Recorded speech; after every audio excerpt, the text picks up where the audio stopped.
Hello' everyone, good afternoon সকলোকে। দুপৰীয়া ভাত সাজ হয়তো আপোনালোকেও ৰেডি কৰিছে, ময়ো এয়া কাটি কুটি ৰেডি কৰিছোঁ।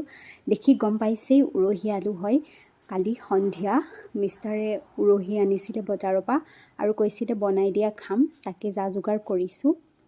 মই পিছে উৰহি ভাল নাপাওঁ কিন্তু দেই, উৰহিৰ এজাত আকৌ ভাল পাওঁ, কিন্তু জানেনে যিটো বগা বগা হয় ন, ভাজি খাই ভাল লাগে আলুৰ লগত, সেইটোহে ভাল পাওঁ। তাৰ কাৰণে কেৰাহী এখনত পিঁয়াজ অলপ ভাজি লৈছোঁ আৰু এয়া উৰহি আলুখিনি কাটি ধুই ধাই লৈছোঁ। আৰু তাৰপিছত এয়া কেৰাহীখনতেই অলপ সময় পিঁয়াজখিনি ভাজি লৈছোঁ। জানেই মোৰ মেথডটো, মই সদায় পিঁয়াজটো তেলত অলপ টাইম ভাজি লওঁ ৰঙচুৱা হোৱালৈকে। তাৰপাছত সোৱাদ অনুযায়ী হালধি গুড়ি, জলকীয়া গুড়ি আৰু নিমখ দি লৈছিলোঁ। তাৰপাছত অলপ পানী দি এই গোটেইখিনি ধুনীয়াকৈ ভুনি ল'ম, হয়তো চবেই এনেকৈয়ে বনায়। তাৰপাছত এয়া উৰহি আলুখিনি দি দিছোঁ, দি পেলাই গোটেইখিনি মিক্স কৰি ল'ম অলপ টাইম হাতা পাতৰ সহায়তে, কাৰণ মছলাখিনি ইয়াৰ ভিতৰত সোমাব লাগিব নহয়, সিজোতেও সোমাই যায়, কিন্তু এনেদৰে যদি মিক্স কৰি লয় তেতিয়া খুবেই ভাল লাগে খাই পেলাই, ইয়াৰ সোৱাদটো দুগুণ বাঢ়ি যায়। সেইকাৰণে মই হাতাখনৰ সহায়ত এনেদৰে লৰাই বাগৰাই লওঁ অলপ টাইম।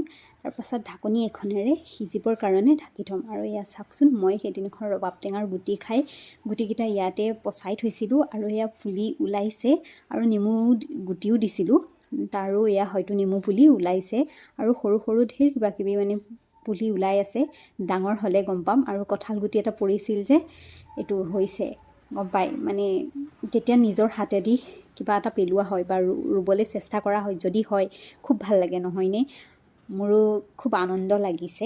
মই ফাৰ্ষ্ট মানে পেলাইছোঁ কৰিছোঁ ন, হৈছে, মোক খুব ভাল লাগিছে। তাৰপাছত ৰাতি মিষ্টাৰে যিহেতু ধনিয়া পাত আনিছিল, ধনিয়া পাতকেইটা কাটিটো তৰকাৰীখনত দিয়াই হৈছিলে।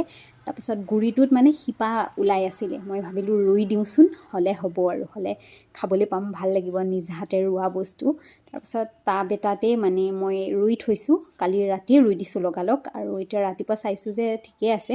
তাৰপাছত এয়া ভাত বনাইছিলোঁ, ভাত হৈ গ'ল। তাৰপাছত এইখিনি অলপ সিজাই লৈছিলোঁ, যিহেতু পানী নিদিয়াকৈ মছলাতে সিজি গৈছে, আৰু এতিয়া পানী শুকাই গৈছে যিহেতু, আৰু সিজিবৰ কাৰণে অলপ পানী দি দিম আৰু অলপ সময় ঢাকি থ'ম এইখিনি। তাৰপাছত এয়া হৈয়ে গৈছে, মাছ ফ্ৰাই কৰি ৰাখিছিলোঁ যিহেতু অলপ গৰমাই তাতে ঢালি দিছোঁ, আৰু মোৰ ৰেডি হৈ গ'ল উৰহি তৰকাৰীখন।